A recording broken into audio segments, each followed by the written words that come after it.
का स्थान है, बहुत सुंदर। भगवान कान्हा का जब आगरा पे मुगलों ने शासन किया, अकबर ने अपनी राजधानी बनाया आगरा को। एक वहां शुद्ध पवित्र ब्राह्मण निवास किया करते थे, शुद्ध वैदिक आचार्य थे, शुद्ध वैष्णवी परंपरा पे उनका निवास था। नित्य प्रति वो श्री बांके बिहारी मंदिर दर्शन करने जाया करते थे, नित्य प्रति, रोज का उनका नियम था। समीप में ही उनका घर था, रोज दर्शन किया करते। उनकी अपनी फुलवाड़ी में कुछ छोटे मोटे पुष्पों के वृक्ष थे, उसी को चुनते थे, तोड़ा करते थे। पुष्प को तोड़ना नहीं कहा जाता है महाराज, है ना, पुष्प को तोड़ना नहीं कहा जाता है, चुनना कहा जाता है, चुनना। तो जहाँ भी आप रामायण मानस में भगवान राम जब गए थे ना गुरु जी के लिए पुष्प चुनन, तो वहाँ पे चुनन शब्द, तो चुनना, पुष्प तोड़ना नहीं कहा जाता, नहीं वो अपवित्र हो जाता है हमारा, पुष्प ही अपवित्र हो जाएगा अगर उसको ये कह दिया जाए जा फूल तोड़ लाओ, फूल अपवित्र हो गए, भगवान लायक ही नहीं रह गए, है ना। ये पहले सब नियम थे बाबा। हमारे आपके घरों में सब्जी या भाजी दाल कुछ भी बनाना होता था तो काटना नहीं कहते, क्या काटो, अमनिया कहा जाता था, अमनिया करो। पुरानिया लोग हैं उनसे पूछो बताएंगे, है ना। काटना कह दो तो उसको पकाते ही नहीं, कहेंगे सब्जी अपवित्र हो गई, अमनिया करना, लेकिन अमनिया करो।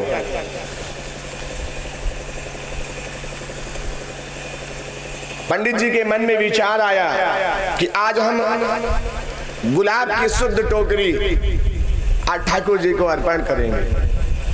आज हमारा इच्छा है कि हम बांके बिहारी जी का खूब सुंदर सा श्रृंगार कराएं, अपने हाथों से पुजारी को दे करके पुष्प, बांके बिहारी जी का खूब सुंदर सा श्रृंगार हो माले से। ये मन में घर में ही विचार कर लिया। विचार करके जब वो आगे बढ़े, पुष्प की दुकान पे जैसे ही पहुंचे उसी समय बातचीत माली से कर रहे थे, बाबा ये पूरा टोकरी माला की हमको चाहिए, कै पैसे की मिलेगी? उसने कहा 5 पैसे की मिलेगा बाबा, 1 पैसा कम नहीं लेंगे, 5 पैसा पूरा। वैसे तो उस समय पाई ढीले का समय था ना, 1 पाई 2 पाई ये चलता था, तो 2 पैसे से ज्यादा फूल नहीं थे, लेकिन महाराज की ज्यादा इच्छा देखी तो उसने उसका रेट बढ़ा दिया, कहा 5 पैसे का मिलेगा। बातचीत तय हो गई। महाराज ने पैसा अपना पूजा का सामान उसकी दुकान पे रखा, पैसे निकालने की तैयारी कर रहे थे, तब तक उधर मुगल बादशाह का एक सेवादार आ गया और उसने कहा हमारे शहंशाहों के शहंशाह ने पुष्प मंगाया है, ये टोकरी कितने की है? पंडित जी ने कहा बच्चा ये टोकरी नहीं मिलेगी, टोकरी तो ठाकुर जी के लिए हो गई। उसने कहा कौन ठाकुर? ठाकुर वाकुर कोई नहीं, शहंशाह ने मंगाया है। शहंशाह के आगे कौन है? तुम मालिक से पूछा तुम बताओ क्या पैसे की? उसने सोचा बढ़िया मौका है, 2 लोग खड़े हैं, भाव बढ़ाया जाए। उसने कहा 8 आने की महाराज। अब 5 पैसे से डायरेक्ट 50 पैसे पे चला गया महाराज, कहा 8 आने की है। पंडित जी ने कहा क्या बात करते हो बाबा, ये माल आपका बिक चुका है, 5 पैसे में आपने इसको बेच दिया, अब इसका रेट आप 8 आना लगा रहे हो, ये तो गलत है ना। तो उसने कहा महाराज अभी हमको पैसा ही नहीं मिला तो बिका कहाँ? आपने तो केवल बात कही, हमने आपको बात बताया, अभी आपने पैसा ही नहीं दिया हमें, तो ये बिका कहाँ है? पैसा दे दिए होते तो बिक गया, आप ही आपने पैसा नहीं दिया, तब तक दूसरा आ गया। अब हम उनको बता रहे हैं 8 आने में लेना, आप ले लो। पंडित जी ने कहा चलो ठीक 8 आने में हम ले लेंगे। तो उसने कहा 1 रुपया, हम 1 रुपया देंगे। उस समय चांदी के सिक्के चलते थे महाराज। पंडित जी ने सोचा, उसने कहा शहंशाहों को माला जाएगा। पंडित जी ने कहा कौन शहंशाह?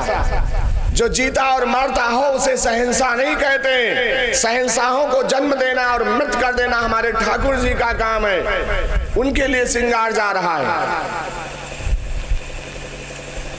शहंशाह के लिए जाएगा। पंडित जी ने कहा 1 रुपया हम देंगे, हमारी आपसे पहले बात हुई ना, चलो आप इनको ना दो, 1 रुपया हम देंगे। उस सेवादार ने कहा 2 रुपया हम देंगे। करते कराते 8 रुपए पे बात तय हो गई महाराज। जब 8 रुपए की बात आई तो सेवादार ने हाथ खड़े कर दिए। जो जिले इलाही का सेवादार था अकबर का, उसने हाथ खड़े कर दिए, कहा नहीं हम नहीं लेंगे, इतना महंगा अगर लेके जाएंगे बादशाह हमको नौकरी से निकाल देगा, इतना महंगा फूल लाने की तुमको क्या जरूरत थी। उस समय 8 रुपए में महीने 2 महीने 4 महीने खर्चा चले महाराज घर का, इतना सस्ता जमाना था। हम नहीं लेंगे, हमारे वेतन से काट लेगा राजा शहंशाह और हमें नौकरी से भी निकाल देगा।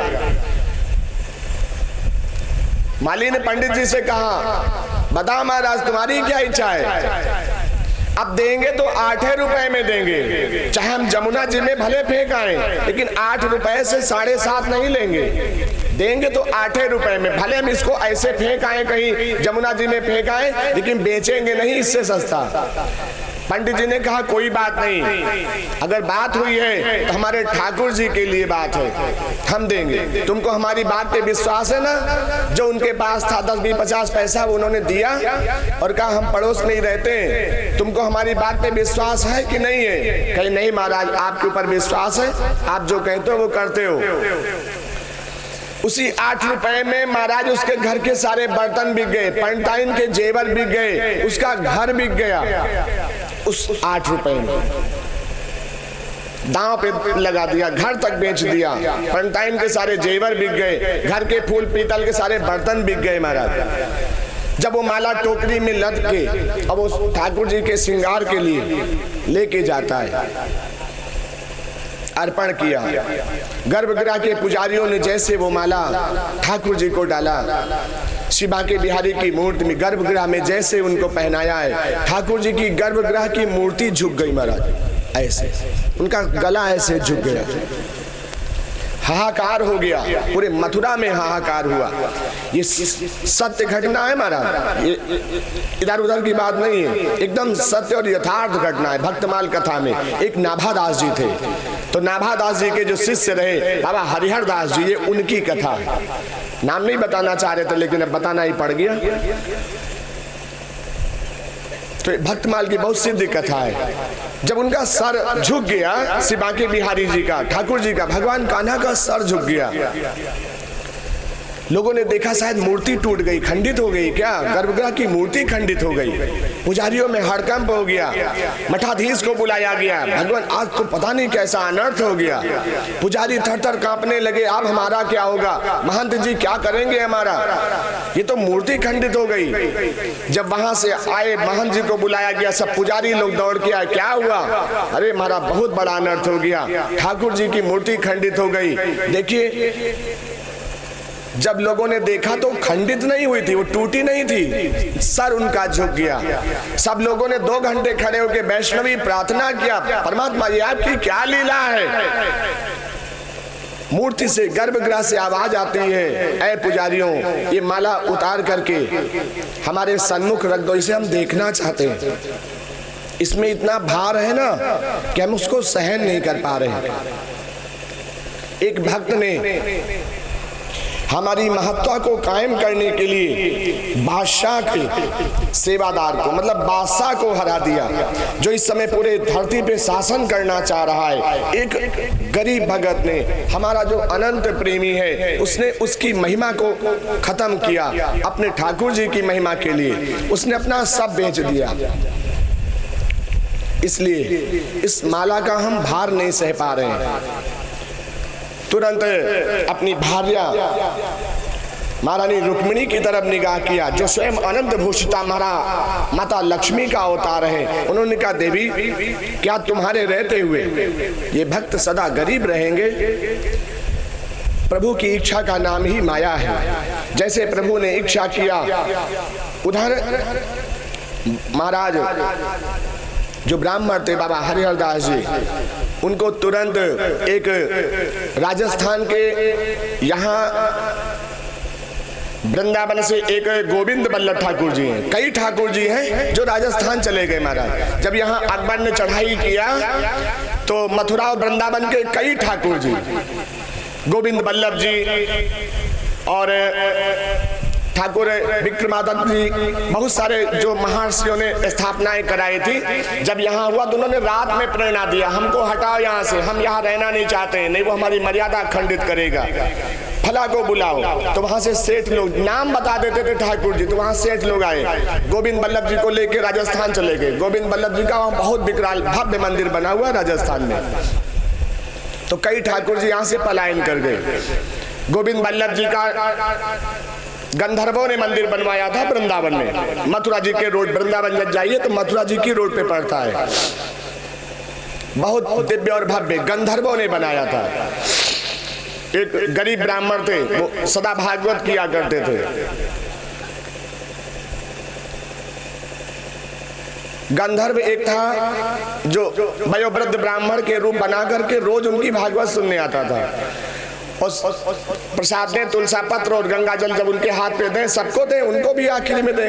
तो वो हमेशा यही कहे, महाराज कुछ छोटी सी सेवा हमें भी बताओ ना, हम भी कुछ सेवा करना चाहते हैं। अब वो पंडित जी जो स्थान कुटिया के, छोटी सी उनकी गरीब कुटिया थी, छोटे से उसमें ठाकुर जी थे गोविंद जी। तो वो सोचे कि बुढ़ा एकदम फटे हाल, गरीब दुखिया, इसके शरीर में शुद्ध कपड़े नहीं है और ये हमसे रोज कहता है महाराज कुछ सेवा बताओ, हम भी मंदिर में कुछ सेवा करना चाहते हैं। वो रोज कहे ऐसा। एक दिन पुजारी जी ने कहा उनसे, बच्चा तुम रोज हमसे कहते हो, हमारी कोई इच्छा नहीं है, अगर तुम्हें बनवाना कुछ करना ही है सेवा, तो हमारे ठाकुर जी गरीब कुटिया में, हम गरीब है तो ठाकुर तो हमारा गरीब नहीं है, वो तो तीनों लोगों का मालिक है, तुम इनका मंदिर बनवा दो, बस इन्हीं हमारे ठाकुर जी का तुम मंदिर बनवा दो, अगर कुछ सेवा करना चाहते हो तो। उसने कहा ठीक है महाराज, बन जाएगा मंदिर आपका। वो चला गया। पुजारी जी सोचे देखो रोज कहता था, आज हमने मंदिर बनाने के लिए कहा तो ये भी कह के चला गया बन जाएगा, कुछ बताया नहीं, ना कुछ धन दिया, ना कुछ व्यवस्था किया, ना बताया कैसे बनेगा, बता रहा बन जाएगा, ऐसे हमको लग रहा कहता था। पुजारी जी की नित्य प्रति आराधना थी कि वो ब्रह्म बेला में उठते थे, 3:30 बजे रात में उठ के अपना दैनिक चर्या, ब्रह्म बेला में जमुना जी जाते थे। तो करीब 40 मिनट उन्हें जमुना जी जाने में लगता था और वहां स्नान करते थे, शुद्ध वैदिक गायत्री करते थे, जिसमें सवा घंटा 1.5 घंटा उन्हें लगता था। करने के बाद वो वहीं से सीधे पैदल बांके बिहारी मंदिर जाया करते थे, 1.25 घंटे करीब उसमें लगता था। दर्शन परिक्रमा करके तब लौट के वो अपनी कुटिया आते थे। तो ये सब करने में उनको 7:30 से 8 बज जाता था, मतलब 4 से 5 घंटे का समय इतना सब करने में उनको लगता था। जैसे ही पुजारी जी अपनी कुटिया से निकले जमुना जी के लिए, वैसे ही सारे गंधर्वों ने हमला बोल दिया महाराज। बहुत बड़े बड़े सब गंधर्व लोग जो यक्ष रहे, गंधर्व ने यक्षों का आवाहन किया। यक्ष रहते हैं ना ऊपर नक्षत्र, देवलोक के नीचे। अब यक्षों ने क्या किया महाराज, पूरा गोविंद बल्लभ जी का मंदिर आज भी बना है मथुरा जी में, जाके देख सकते हो। बहुत विकराल से विकराल शिलाएं, बहुत विकराल से, जितना बड़ा मोटा यज्ञशाला है ना, इतने मोटे मोटे वहां खंबे हैं पूरे, 12-12, 14-14, 15-15 फुट के चौड़े केवल खंबे, ऊपर 80-80 फुट को खंबे चला गया, कोई ज्वाइंट है ही नहीं। 60-60 फुट में जितना बड़ा पंडाल लगा, इतनी बड़ी केवल ऊपर से छत्र है, उसमें कोई ज्वाइंट है ही नहीं। ये सब यक्षों के अलावा और कोई बना ही नहीं सकता है महाराज। एकदम खटापट मोहल्ला वाले को क्या होने लगा। अब वो क्या हुआ कि सब पहाड़ सिलाएं लाला के यक्ष है महाराज, उनको डिजाइन बनाने के लिए हाथ ही कापी है, नाखून ऐसे नकोल दिया महाराज, इसे डिजाइन बन जाए, क्योंकि वो बहुत मजबूत होते यक्ष लोग। 5 मंजिल का मंदिर बनाया महाराज, 5 मंजिल का 100 फुट के ऊपर, 100-150 फुट ऊंचा मंदिर, 5 मंजिल ऊंचा मंदिर बनाया। 3 घंटे में पूरा मंदिर बन गया। और बना के जो उनकी कुटिया में ठाकुर जी रखे थे, उनको वहां ले जाके गर्भगृह सिंहासन में विराज के भव्य रूप से देव से गंधर्वों को बुलाया। देवलोक से आए आचार्यगण, उन्होंने मंत्रोच्चार के साथ पूजन किया और पूजन करके चले गए। अब जब 4 घंटे के बाद वो ब्राह्मण आए, पुजारी जी आए, अब वो अपनी कुटिया ढूंढ रहे हैं, हमारी कुटिया कहाँ है। अब उनको अपनी कहीं कुटिया नहीं मिल रही माता। अब वो बहुत परेशान, हमारी कुटिया कहाँ चली गई, हमको लग रहा है सब बड़े लोगों ने हमारी कुटिया पे कब्जा कर लिया, कहाँ हो गई कुटिया। मोहल्ला वालों ने बताया, महाराज आपकी कुटिया के ऊपर ये बना है। किसने बना लिया? हमारी कुटिया पे किसने कब्जा कर लिया? हमारे ठाकुर जी को भी नहीं छोड़े। अब बेचारे रोने गाने लगे। तो उन्होंने कहा, नहीं नहीं, आपके ठाकुर जी अंदर हैं। पुजारी जी को पकड़ के ले गए। अब वो जा ही नहीं रहे थे, नहीं हम दूसरे के मंदिर में नहीं जाएंगे, हमारे ठाकुर जी कहाँ चले गए? बेचारे बहुत परेशान। तो उनको लोग पकड़ के ले गए महाराज। दिखाया तो उन्हीं के ठाकुर जी वहां विराजमान। देखा तो अरे तो हमारी ठाकुर जी है। पूछा यहाँ कोई और नहीं? कि नहीं, ये आपका स्थान है, कोई आया है बना के चला गया सब। तब उनको वही वयोवृद्ध ब्राह्मण याद आया कि हमने एक ब्राह्मण से कहा था, वो तो बहुत गरीब से लग रहे थे, हमने उनसे कहा था हमारा ठाकुर जी का मंदिर बना दो। और वो कौन थे बाबा? तो वृंदावन की धरती थी, उन्हें विश्वास था यहाँ देवता लोग भी आया जाया करते हैं। तो उन्होंने सोचा कोई देव ही रहा होगा। तब से वो पंडित पुजारी जी उसी गोविंद नाथ मंदिर में विराजमान हो गए और ठाकुर जी की सेवा करने लगे। जब भी आप कभी लोग जाइए मथुरा वृंदावन तो गोविंद वल्लभ जी का मंदिर देखिए, बहुत भव्य, जो साक्षात यक्षों के द्वारा बनाया गया है। तब माता लक्ष्मी ने उन्हें उसी मंदिर पे पहुंचवा करके आकाशवाणी हुई, उन्हें धन धान्य से इतना युक्त किया कि मथुरा जी में उनसे ज्यादा अमीर और धनाढ्य कोई ब्राह्मण नहीं रह गया।